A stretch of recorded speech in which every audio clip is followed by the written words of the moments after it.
Welcome back to the Sonia Poulton Show. On today's News Talk, more wonderful comments. Mordant says immunity and trying to withhold info for 75 years. They did, didn't they? Pfizer tried to do that. Outrageous. And then when they released it, loads of it was redacted as well. And Idiosyncratic said India wouldn't give Pfizer immunity, never released there. Very smart. That clearly should have been the way forward. Now, time to find a safe haven from the nonsense populating so much of the media and throw ourselves upon the mercy of the court of common sense, where Judge Jim Ferguson is presiding. Good morning, my lord. Good morning, Sonia. Wonderful to be here. What a great way to start the day being on with you. Oh, Jim, you say the nicest things possible. Right, let's start with Humza Yousef. Is he even going to survive until the end of the day, Jim? No, I don't think so. I really don't think so. I was watching Alex Salmond very closely over the weekend and what he was saying. And of course, one of his MSPs could be the one that swings it either way.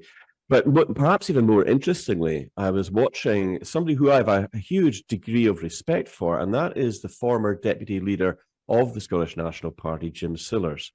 And the reason that I like Jim is a voice of common sense. I don't agree necessarily with everything that he says, especially when it comes to nationalism. But what he was talking about made a great deal of sense. And of course, Jim Sillars has also been very clear that you cannot possibly have Scottish independence and still be part of the EU. I mean, where did it all go wrong for Humza? Was it just sort of being associated with Nicola Sturgeon, or is it far beyond that?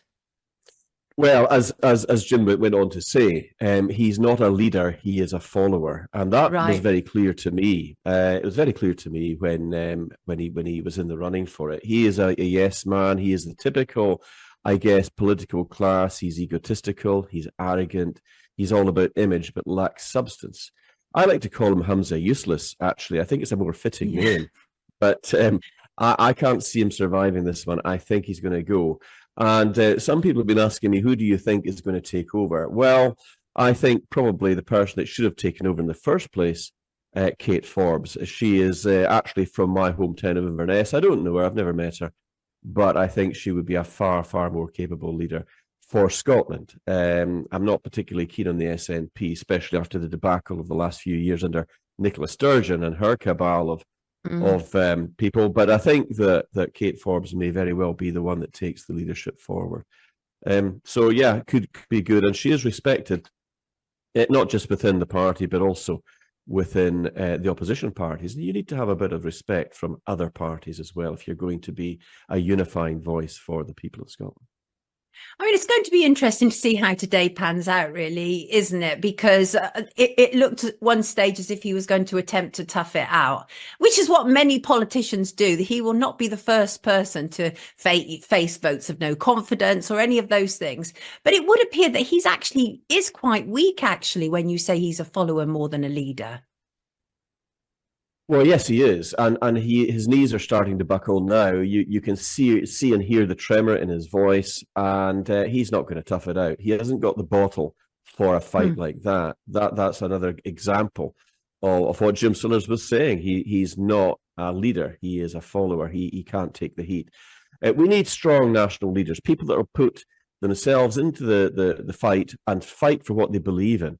They might not always be right. We might not always agree with them. But if they are fighters, if they are leaders, then they'll carry the way. But Humza Yousef is none of those things. He is a follower. He's weak. He's egotistical. He's arrogant. He's got to go. The thing that you and I have talked about before on here is the fact that these people are globalists. They're not even really answering to us. They're putting international affairs above and beyond that which is happening in their own backyard. And this is part of the problem. Is there any candidates out there who could replace him, who would put the Scottish people first? Well, I'm inclined to agree that, and once again, I'm not a fan of the SNP at all, although there are some decent people in that particular party. I understand where they're coming from. But if you're wanting true independence, then it's got to be true independence. Don't try to say we can be an independent country in the EU, because that's not going to work. The EU are globalists. And Sturgeon was very much in with the globalists, as is Humza Useless. How did I say I mean, you can't even help it, can you? It feels absolutely right and natural. I know. But he is. He's absolutely feckless. And I mean, I think there's some footage that I've been replaying over the course of the weekend where he's on a scooter. Is this the scooter footage by any chance? Yeah, it is. And, it was a good friend of mine, Marcus Bozza, a fellow Scot of Italian descent. I've been friends with him a long time. And, he put it out, I retweeted it. But, Humza Yousef absolutely hates footage of that. So whatever you do, don't share it. You'd only upset him. Yeah, whatever you do not share a video of him on a scooter where I don't know whether he had a broken leg or not, whatever, and then it all tips up. But all of this, what does it say about devolution? It's not been a great advert for it, has it? No, it hasn't.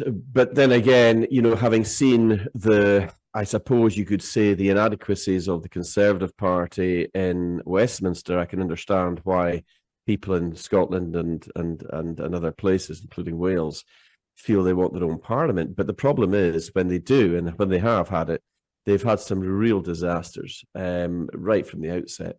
So I think that there is certainly a strong argument for doing away with it. Will it happen? I don't think so. I think what could happen is a strong leader that comes in that's got common sense, that's got the gravitas and the ability to lead.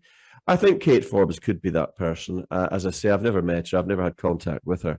But I think from a Scottish perspective, as a Scot, I think she's well liked. She's well popular. There is some that believe that a bit of a deal was done by the outgoing Sturgeon, putting in one of her cronies that might help her, knowing she was under police investigation for serious alleged crimes. It hasn't really gone in her favour, though.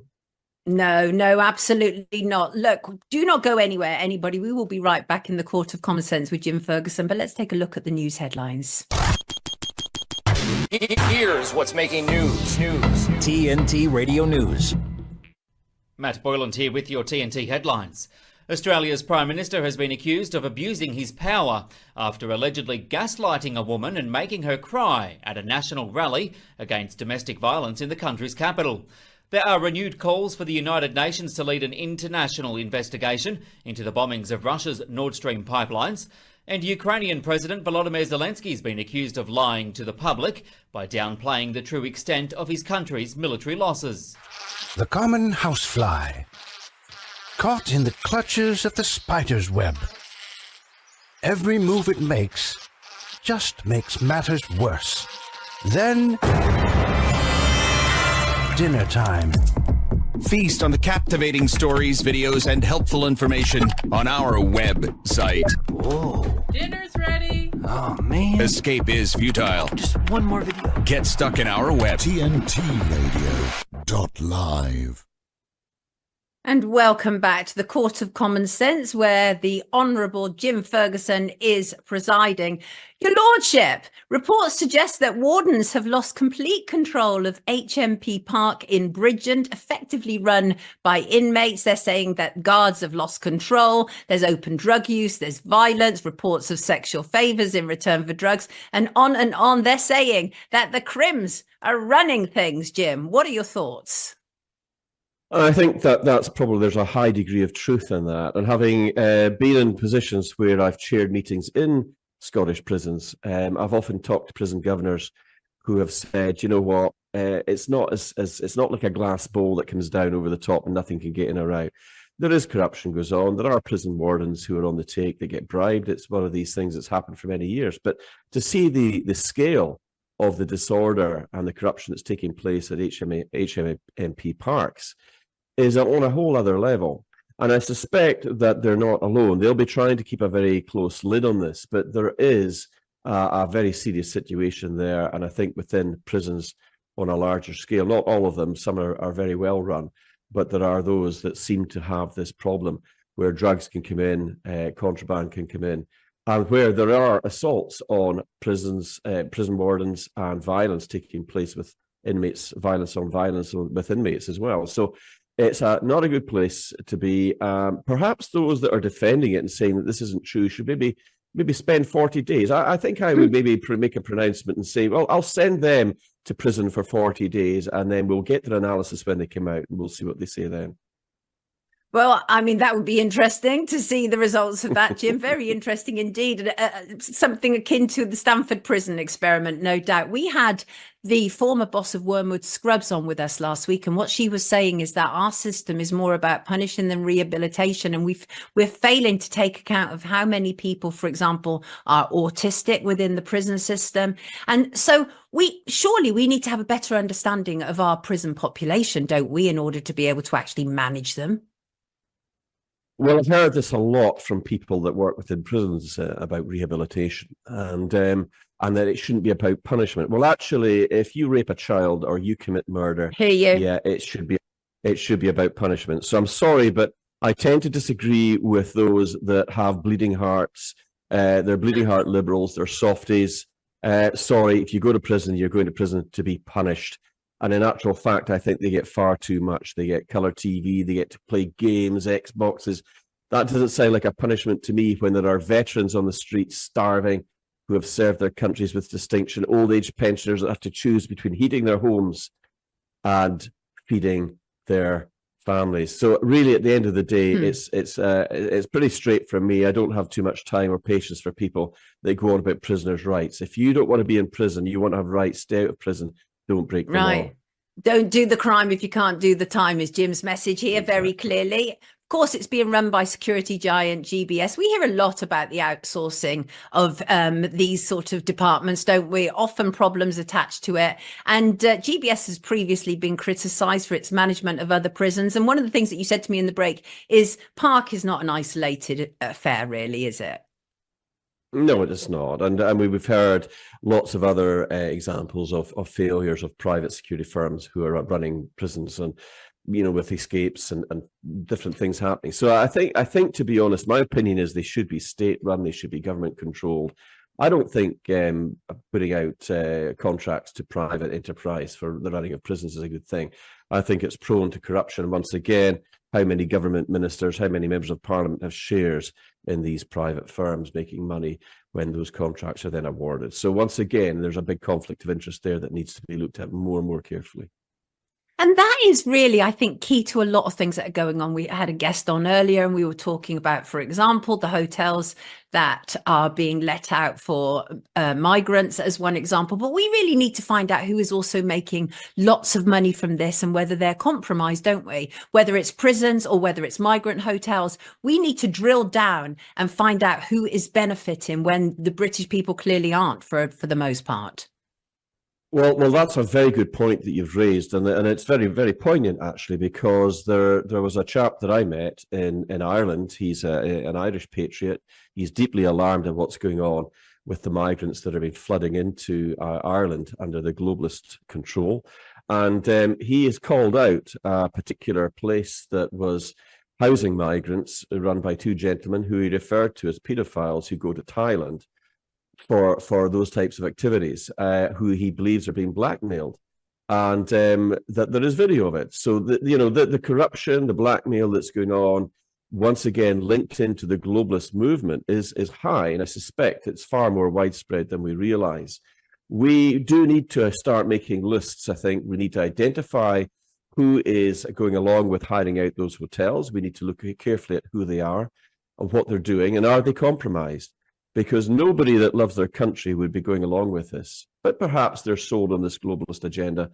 Perhaps they're making a lot of money. Corruption does exist, but it's not for the good of the people, whether it's Ireland or whether it's Wales, UK.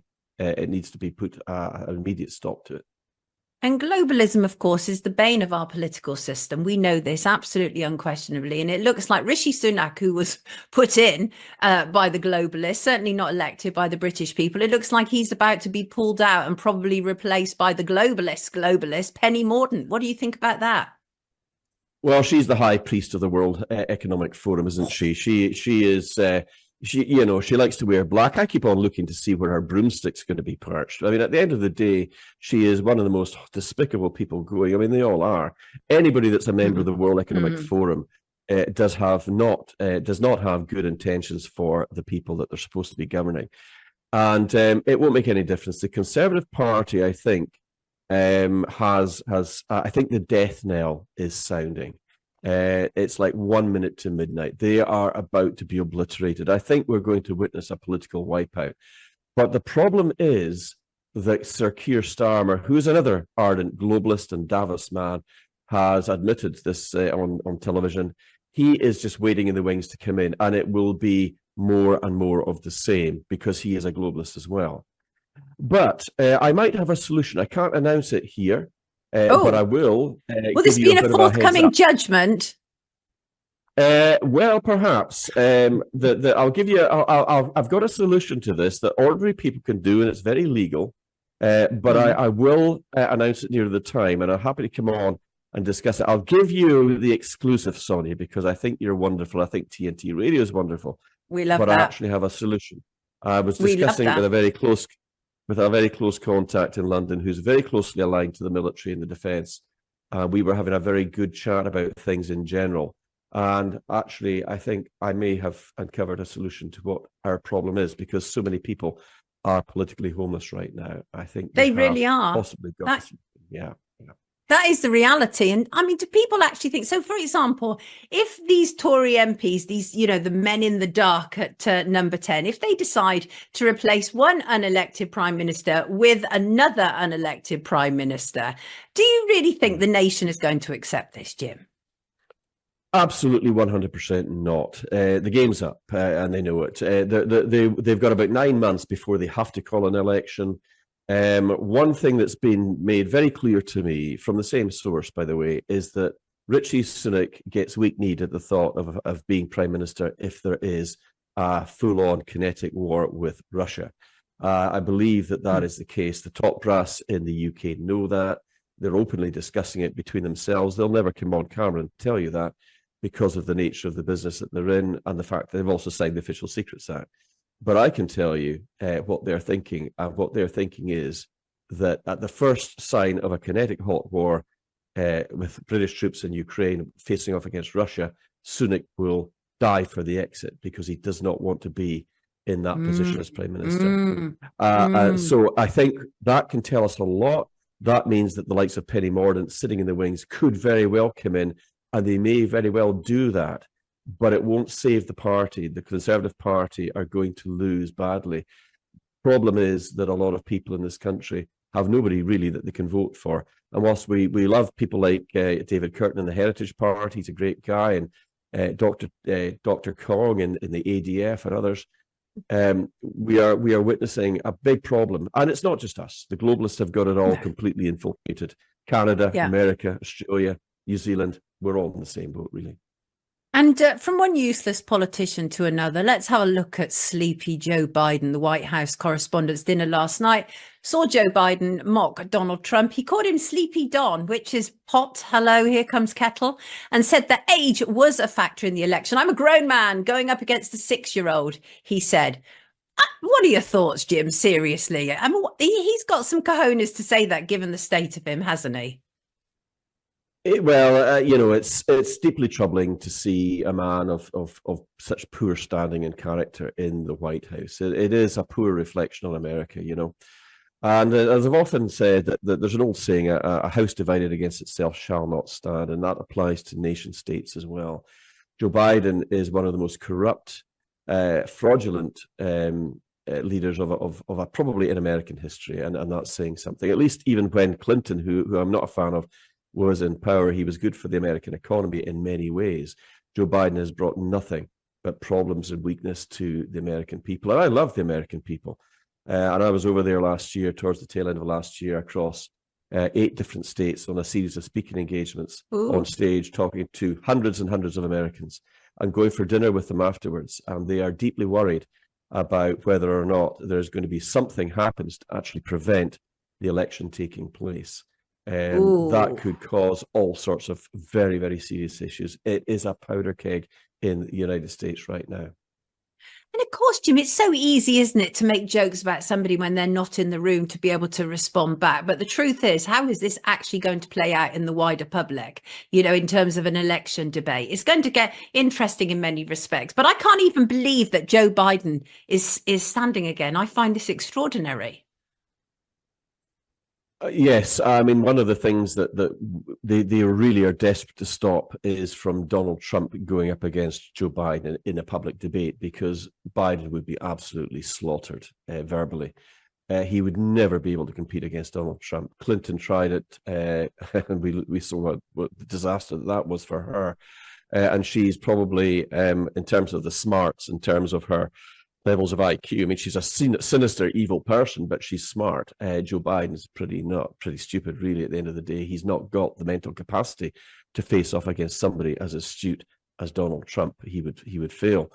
So they will try to do everything they can to stop Trump probably doing that.